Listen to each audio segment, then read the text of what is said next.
ఈ ఉదయకాలపు వేళ వాక్యాన్ని వింటున్న మీకంతా నా హృదయపూర్వకమైన వందనాలు, దేవునికి స్తోత్రాలు. హల్లెలూయా. మరి బైబిల్ గ్రంథంలో నుంచి ఒక వాక్య భాగాన్ని మనం చదువుకునే దానికి ముందు నేను ఒక విషయాన్ని మీతో చెప్తాను. ఒక బుక్లో నేను దీన్ని చదివాను కనుక ఈ విషయాన్ని ముందుగా చెప్పి నేను వాక్యంలోనికి వెళ్తాను. అదేంటంటే, ఎందుకంటే ఇది మరి మాలాంటి చిన్న చిన్న సేవకులు కావచ్చు, ఎవరైనా కావచ్చు, మా అందరికీ మాదిరి ఎవరంటే యేసయ్య మాత్రమే. ఆయన వాక్యం చెప్పేటప్పుడు ప్రతిదీ కూడా ఒక ఉపమానంగా ముందుగా చెప్పి ఆ ఉపమానాన్ని ముందు పెట్టినప్పుడు వాళ్ళకి అర్థవంతంగా దేవుడు బోధించినట్లుగా మనం బైబిల్ గ్రంథంలో చూస్తాం. కనుక మనం గమనిస్తే ఒక రోజున ఒక ధనవంతుడు, చాలా గొప్ప ధనవంతుడు, ఎంతటి ధనవంతుడు అంటే అతని దగ్గర వజ్రాలు, వైఢూర్యాలు, ముత్యాలు, ఎన్నో ఉన్నతమైన బంగారం, ఇవన్నీ కూడా అతని దగ్గర, ఇక బంగారం కంటే ఉన్నతమైనవి కదా వజ్రాలు, వైఢూర్యాలు, ఇవన్నీ కూడా కలిగినటువంటి ఒక గొప్ప ధనవంతుడు ఒక రోజున ఒక ఎడారి మార్గం గుండా మరి ప్రయాణమై వెళుతున్నటువంటి సమయం అది. ఆ సమయంలో కొంత దూరం వెళ్ళాడు. ఎడారిలో ప్రయాణం అంటే చాలా కష్టతరమైంది. వెళ్ళేటప్పుడు బాగానే మనుషులు తీసుకొని వెళ్ళాడు, అన్నీ తీసుకెళ్ళాడు, కానీ మరి ఎడారి ప్రయాణం చాలా కఠినమైనది కనుక కొంత దూరానికి వెళ్ళిన తర్వాత అతని దగ్గర ఉన్నటువంటి నీళ్ళు అయిపోయి పూర్తి దాహంతో ఉన్నాడు. ఆ సమయంలో మరి అతనికి దాహం వేస్తే మరి అటు ఇటు పరుగెత్తుతూ ఎక్కడైనా నీళ్లు దొరుకుతాయేమోనని మరి ఎదురు చూస్తున్న ఆ సమయంలో అనుకోకుండా అతనికి ఒక హ్యాండ్ పంపు కనిపించింది. ఏది బోరింగ్ పంపు లాంటిది, చేతి పంపు కనిపించింది. ఇక పరిగెత్తుకుంటూ వెళ్ళాడు. ఇక తన దాహం అంతా తీర్చుకోవాలి, తన దగ్గర ఉన్న వాటన్నిటినీ నింపేసేయాలని చాలా ఆశతో పరిగెత్తుకుంటూ వెళ్ళిపోయి ఆ పంపు దగ్గరికి వెళ్ళిపోయాడు. వెళ్ళిపోయినప్పుడు అక్కడ మరి పరుగున వెళ్ళాడు, కానీ పంపులో నుంచి నీళ్ళు అయితే రావట్లే. అయితే అక్కడ ఒక మరి నిరాశతో చూస్తున్నప్పుడు ఒక పలక కనిపించింది. ఆ పలక మీద ఒక విషయం రాయబడి ఉంది.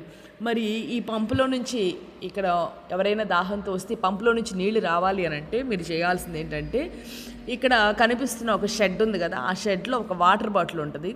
ఆ బాటిల్లో ఉన్న నీళ్లు తెచ్చి పంపులో పోసి మీరు కొడితే మీకు నీళ్ళు వస్తాయి అని. మళ్ళీ ఏం చేస్తారు, నీళ్లు మీరు తాగిన తరువాత మీరు దగ్గరున్న వాటిని నింపుకొని, కానీ ఈ బాటిల్కి మరలా నీళ్లు బట్టి మళ్ళీ మీరు ఏం చేయాలి, ఆ షెడ్లో మీరు పెట్టాలని ఒక పలక అక్కడ వ్రాయబడింది. ఇక తను వెళ్ళాడు. వెళ్ళినప్పుడు సరే అతన్ని పక్కన పెట్టండి, ఒకవేళ మీరే ఉన్నారనుకోండి, దాహం వేస్తుంది, బాటిల్లో నీళ్ళు కనిపించినాయి, మరి ఒక డౌట్ వస్తుంది కదా, ఈ నీళ్ళు పంపులో, ఎందుకంటే ఆ పంపు ఏందో పంపు లేదో మనకు తెలుసు కనుక ఒక్కోసారి ఈ నీళ్లు రావచ్చు, రాకపోవచ్చు. కాబట్టి ఈ దొరికిన బాటిల్లో ఉన్న నీళ్ళు దానిలో పోస్తే ఒకవేళ పంపులో నుంచి నీళ్ళు రాకపోతే పరిస్థితి ఏంటనే డౌటు తప్పనిసరిగా అతనికి వచ్చింది. మరి మీకు వచ్చిందో లేదో నాకు తెలియదు.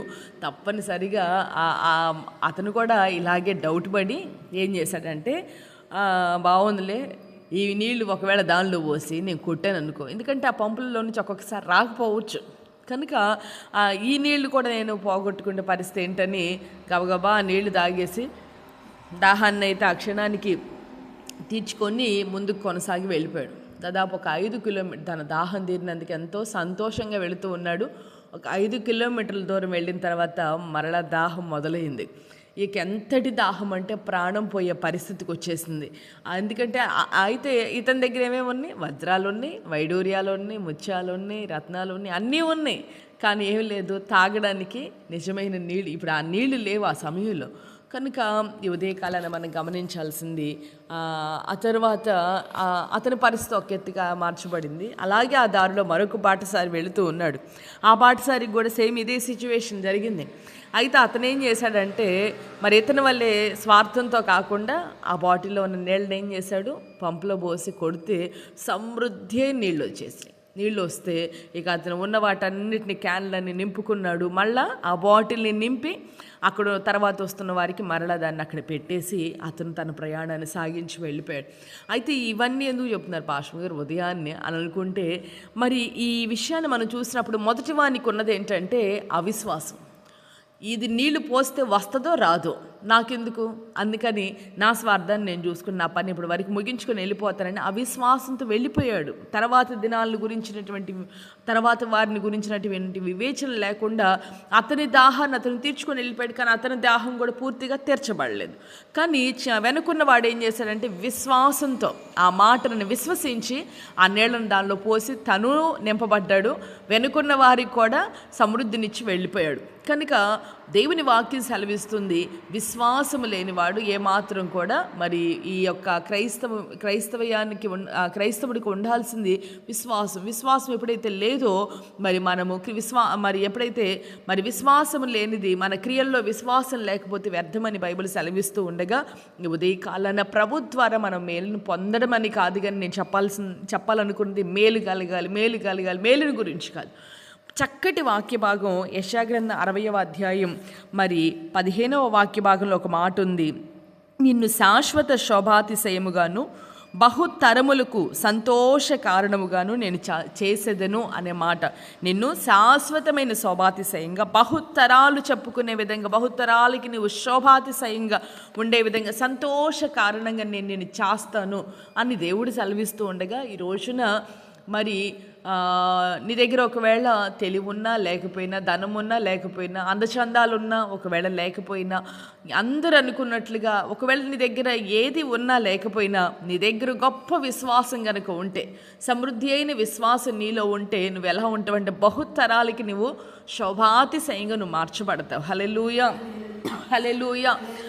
కనుక నీవు, నేను, ఎవరైనా సరే మనం ఒక అవిశ్వాసిగా మన ప్రయాణాన్ని ముగించామా, మన వెనుకున్న వారందరూ కూడా అవిశ్వాసులు అయిపోతారు, దేవుడిని తెలియని వాళ్ళు అయిపోతారు. అదే మనము విశ్వాసం కలిగి విశ్వాసముతో మన ప్రయాణాన్ని సాగించి మనం ముగించుకొని వెళ్ళిపోతే, నువ్వు ఒక్కదానివి నువ్వు విశ్వాసం అయితే చాలు, నీ వెనుకున్న తరాలన్నీ విశ్వాసులుగా మార్చబడతారు. కనుక నీ ఒక్కడి వల్లే సమస్తము సాధ్యమవుతుంది. కనుక ఈ రోజున అది కదా, ఆ ఒక్కడు తన దారిని తను చూసుకుని వెళ్ళిపోతే వెనుకున్న వాళ్ళకి నీళ్లు లేవు, పాళ్ళు లేవు. ఇంకా అంటే తన స్వార్థాన్ని తను చూసుకున్నాడు, వెనుకున్న వారికి కూడా ఏమీ లేకుండా చేశాడు. కానీ ఇతను ఏం చేశాడు, తను విశ్వసించాడు, ఆ విశ్వాస ప్రకారంగా తను జీవించాడు, వెనుకున్న వారు కూడా జీవించే విధంగా చక్కటి మార్గాన్ని ఏర్పరిచి వెళ్ళిపోయాడు. కానీ ఈ రోజున మనం బైబిల్ గ్రంథంలో చూస్తాము, తిమోతిని గురించి దైవజనుడైన పౌలు అంటాడు కదా, 2వ తిమోతి పత్రిక 1వ అధ్యాయం 5వ వాక్య భాగంలో ఈ మాటలు వ్రాయబడి ఉన్నాయి.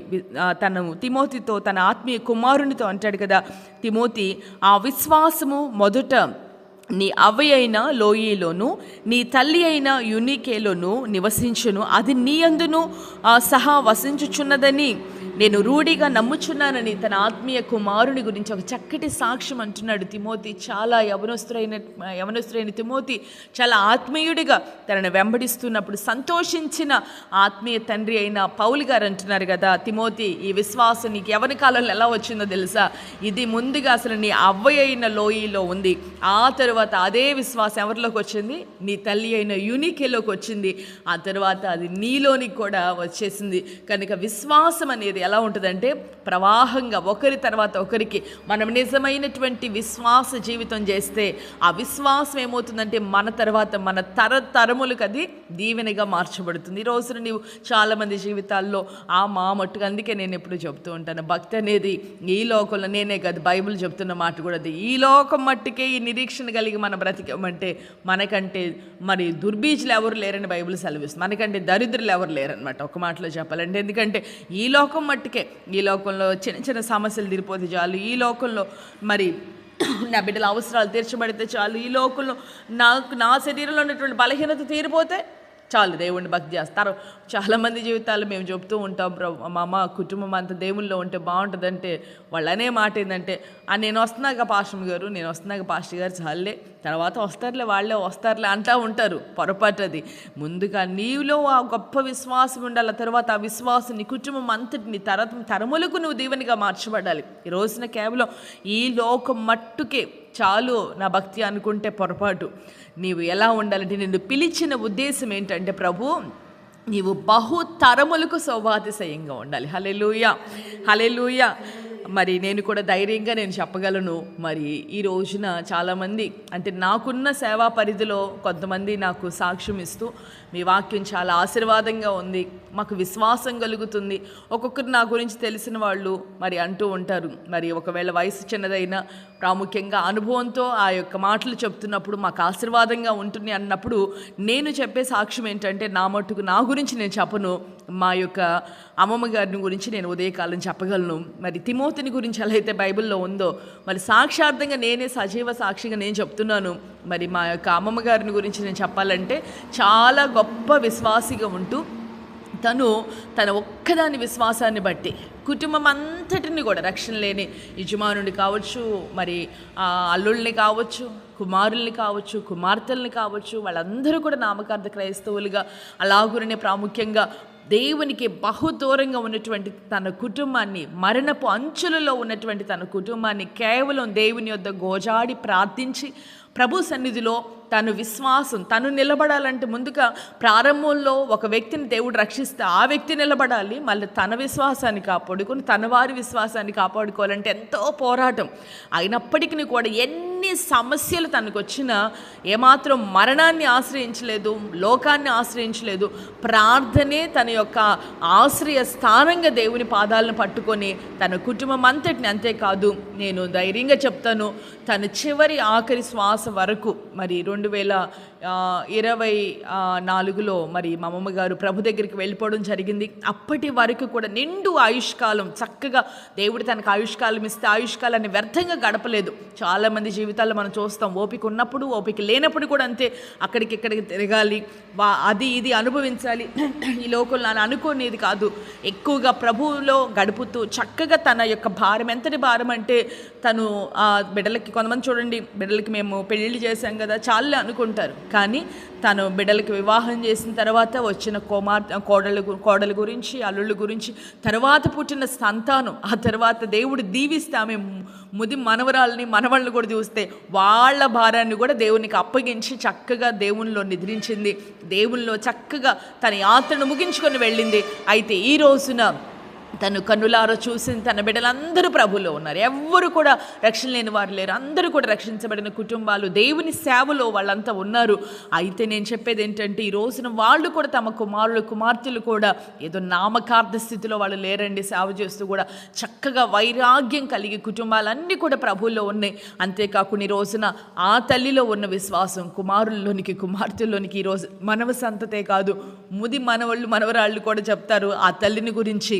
ఆమె అంటే మాకు చాలా ప్రేమ, మా కొరకు ప్రార్థన చేసిందని వాళ్ళు చూసిన వారు చక్కగా సాక్ష్యం చెప్తున్నారు. ఉదయకాలం మా కుటుంబాన్ని ఏదో గొప్పగా చెప్పాలని కాదు, కానీ మరి ఈ మాటను బట్టి నేను చెప్తున్నాను, తప్పనిసరిగా మనం భక్తి చేస్తున్నామంటే మన మట్టుకి మన చిన్న చిన్న అవసరాలు తీరిపోగానే కొంతమంది భక్తిలో చల్లారిపోతూ ఉంటారు.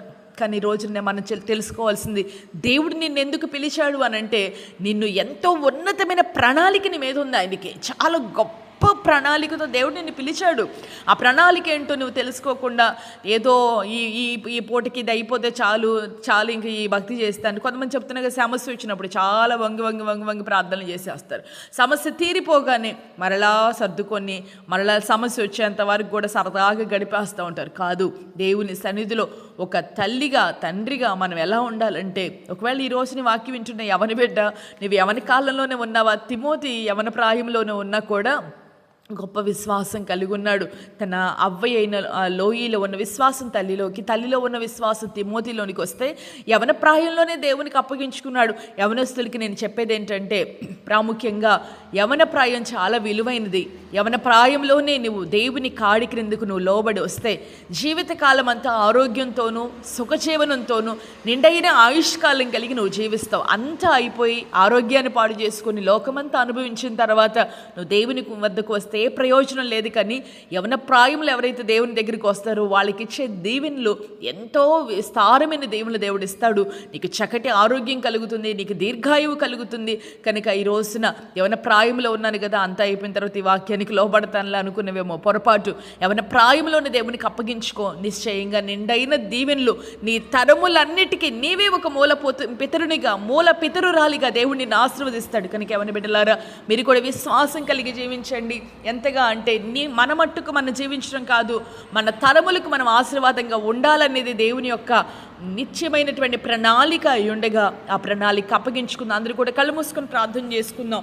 ఈ రోజున ఒకవేళ శోధనలు వస్తూ ఉంటే, శోధనలు రాని క్రైస్తవుడు లేడండి. ప్రతి ఒక్కరికి శోధనలు వస్తాయి.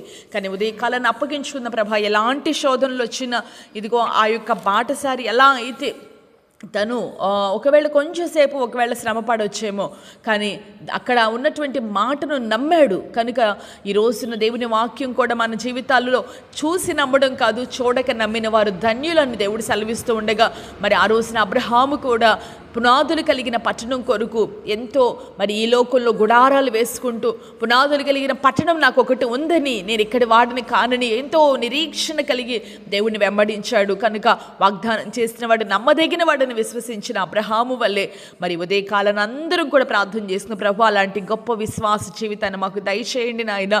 మేము తరములకు ఆశీర్వాదంగా మారాలి. ఈ రోజున మన జీవితాల్లో మనకే విశ్వాసం లేకపోతే మనము తరములకు ఎలా దీవెనకరంగా మార్చబడతాం? కనుక దేవుని వాక్యం అయితే అంటుంది, నిన్ను నేను బహుతరాలకి ఆశీర్వాదంగా మారుస్తే. ఎవరి గురించో మన సాక్ష్యాలు వినటం కాదు, ఒక దినం వస్తుంది ఆ రోజున నీ బిడ్డలు నిన్ను గురించి సాక్ష్యం ఇచ్చే ఒక శ్రేష్టమైన దినాన్ని దేవుడు దాచి ఉంచాడు. ఒక దినం ఉంది, నిర్ణయించాడు. కనుక ఆ గొప్ప సాక్ష్యాన్ని నువ్వు పొందుకుంటావా? మోకరించి ప్రార్థన చేసుకో. పరిశుద్ధ ప్రేమాస్వరూపి, ఈ ఉదయ కాలమున మీరు మాతో మాట్లాడిన ప్రతి మాటను బట్టి మిమ్మల్ని స్తుతిస్తూ ఉన్నాను నాయన. నిజముగా మీరు ఎంతైనా నమ్మదగిన దేవునిగా మీరున్నారు నాయన. అయ్యా, చక్కటి మాటలు మీరు మాకు తెలియజేశారు. నిజమేనయ్యా, ఇద్దరు బాటసార్లు మా ముందుంచి నిజముగా నాయన, ముందున్నవాడు స్వార్థంతో తన స్వార్థాన్ని చూసుకుని వెళ్ళిపోయినా, రెండవ వాడు తన ప్రభు కాసేపు ఓపిక పట్టిన ఆయన ఇదిగో ఆ మాటను విశ్వసించినప్పుడు తను నింపబడ్డాడు, వెనుకున్న వారిని అయా జీవింపచేసి వెళ్ళిపోయాడు. కనుక ఉదయ కాలాన్ని తండ్రి అయ్యా, మా జీవితంలో ఎన్నో ఆటుపోట్లు తుఫాన్లు రావచ్చు నాయన.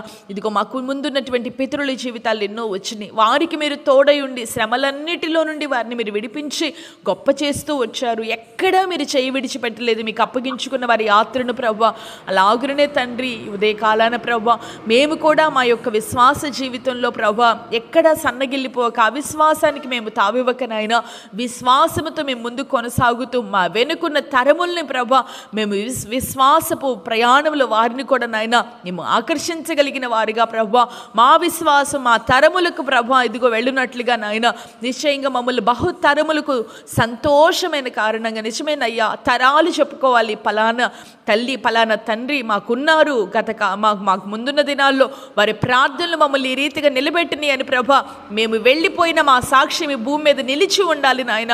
ఆ రీతిగా మేము విశ్వాస జీవితాన్ని చేయాలి నాయన.